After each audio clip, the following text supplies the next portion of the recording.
Caríssimos irmãos e irmãs, um grande perigo para aquele e aquela que crê é deixar que o seu pensamento, que a sua mentalidade, ela seja invadida pela mentalidade da realidade que está ao nosso redor. A nossa fé, aquilo que nos identifica como homens e mulheres de fé, deve nos fazer estar no mundo, mas com a mentalidade de ser de Deus, ser do alto, ser do céu. E o texto do Evangelho justamente começa o desafio e a pergunta por aquilo que é pior. Quem é o maior no reino dos céus? Essa é uma mentalidade profundamente mundana. Nós acostumamos a ter aí em todos os lugares alguém que manda, alguém que obedece, alguém que é superior, alguém que é inferior. E a tentação é que nas nossas relações, no modo como nós somos igreja, comunidade de fé, da maneira como nós vivemos, nós também queremos assim que haja um maior e que haja um menor, alguém que esteja em cima e a outro que esteja embaixo. Imagine o perigo disso num ambiente familiar. Alguém que diz, aqui sou eu que mando, quer dizer, se é ele ou ela que manda ali, sem dúvida nenhuma os outros são subordinados, não têm os mesmos direitos. Podem até falar, mas a decisão final é daquele que manda, enquanto que na família deveria justamente, logicamente, há aqueles que ocupam lugar de autoridade, mas essa autoridade não é para mandar, essa autoridade é para organizar a família para que ela seja de Deus. Na comunidade de fé também é da mesma maneira. Deus não faz acepção de pessoas e Jesus confirma exatamente isso, que não há acepção de pessoas, não há maior e não há menor, todos são convidados ao mesmo processo. Um processo de escuta da palavra, um processo de adesão a essa palavra por um processo consistente de conversão e permanente de volta a Deus. E levar a sério justamente o nosso ser para Deus. Por isso a palavra proclamada nessa tarde vai me ajudar e vai ajudar você também a pensar sobre este lugar que nós ocupamos na comunidade de fé.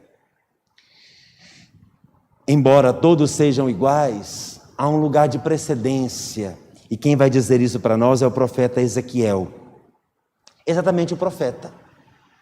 Porque para nós sermos de Deus, é preciso ouvir aquele que fala e proclama a palavra de Deus, que faz chegar até nós essa palavra, nos ajudando a caminhar.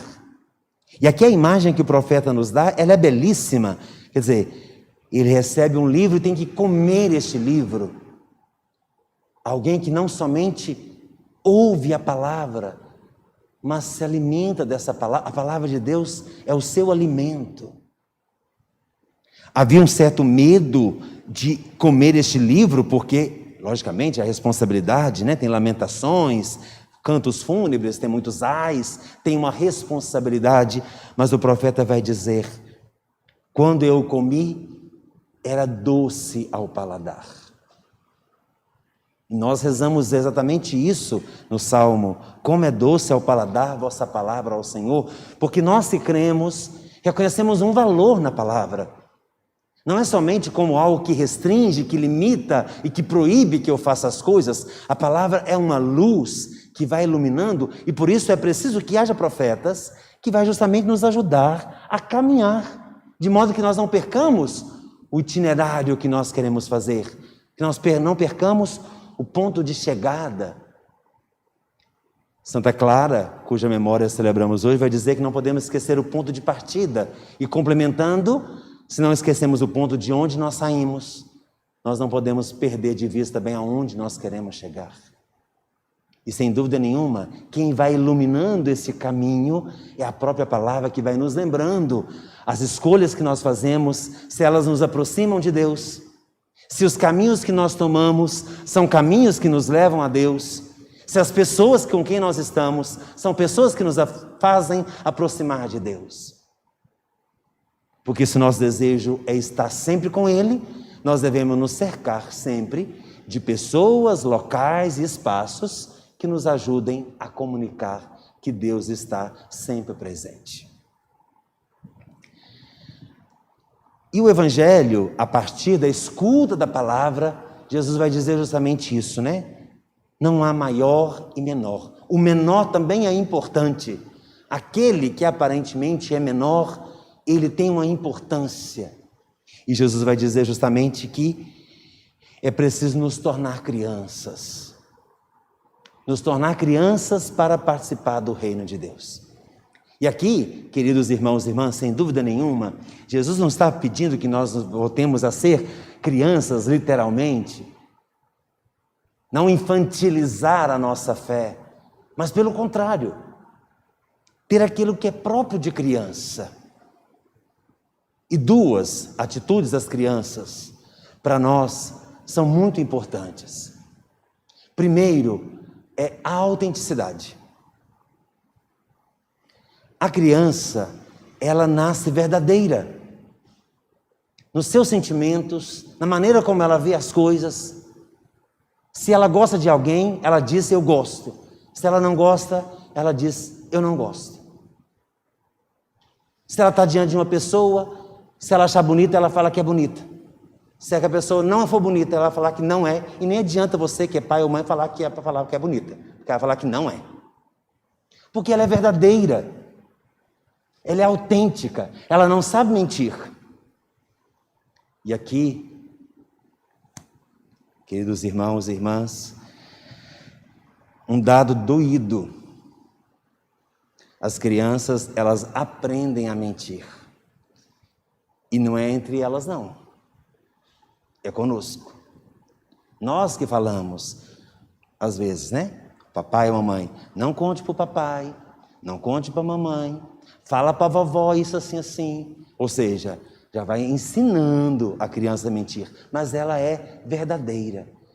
E o sentimento verdadeiro é justamente isso. Se de fato nós queremos ser de Deus, vamos viver isso de verdade. Não vamos fazer de conta, não vamos mascarar, mostrar que é, mas quando na verdade não é. Mostrar que é de Deus, que busca o reino, que é ser do reino, quando na verdade no coração não há esse desejo verdadeiro. Há outras vontades que suplantam esse primeiro desejo que deveria haver no nosso coração de buscar a Deus constantemente. E a segunda atitude das crianças, que eu percebo que é importante para a nossa reflexão, é a confiança. Se porventura a criança está num lugar de perigo e o seu pai ou a sua mamãe diz a ela, pula aqui que a mamãe te pega ou o papai te segura, ela se abandona. Ela não fica perguntando se eles vão dar conta de segurá-la, se eles não vão cair junto com ela. Ela confia. Ela sabe que quem está ali é alguém que a ama, que a protege e que não vai expô-la a qualquer tipo de risco ou perigo.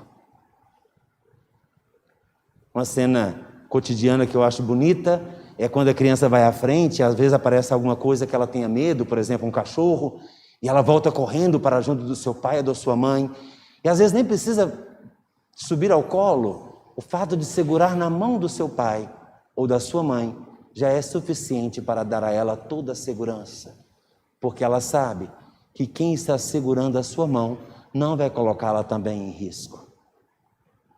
E aqui, irmãos e irmãs, talvez seja essa atitude também que nós precisamos ter. No momento que nós temos com medo, ficamos inseguros, tantas situações ao nosso redor que podem nos roubar a paz. Às vezes é preciso que nós façamos isso. Saltar, mas saber que embaixo tem um Pai que vai nos segurar. E mesmo quando nós não entendemos muitas coisas que nos acontecem, ter a capacidade de estender a mão e deixar que Ele, o Pai do céu, conduza-nos. Não sabemos, estamos com medo, mas segurando na sua mão, nós nos tornamos corajosos e passamos por vales escuros, tenebrosos, vencemos muitos medos. verdade e confiança.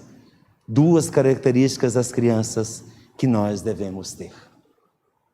E por último, não menos importante, Jesus vai lembrar, para reforçar essa ideia de que todos são importantes, essa ideia de que uma ovelha se perde e o pastor vai atrás dessa uma.